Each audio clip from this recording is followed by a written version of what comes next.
Welcome to the Slop Temple. We pray this video helps. You start by verifying hardware and installing the stack so the system can manage devices.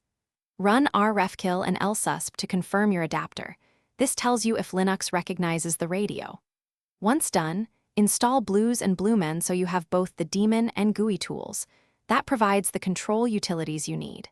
Then enable and start the Bluetooth systemd service so it runs at boot, and now you'll be ready to move on to pairing and configuration.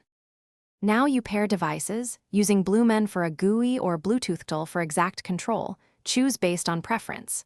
In Bluetooth tool, make the adapter visible and powered, then start the agent and scanning so the device list appears.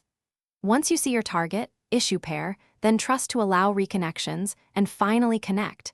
That sequence ensures keys are exchanged and profiles load.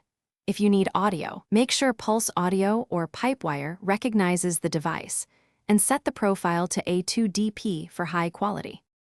Finish by confirming the device functions in the intended role, check PAVU control, or use Pactal to set Bluetooth as the output or input sync for audio. If problems occur, first run rrefkill, unblock all, and restart the Bluetooth service. That often resolves soft blocks and driver reload issues. Reinstalling Blues or toggling Pipewire versus Pulse Audio can clear profile conflicts. Finally, inspect journalctal u Bluetooth for error messages.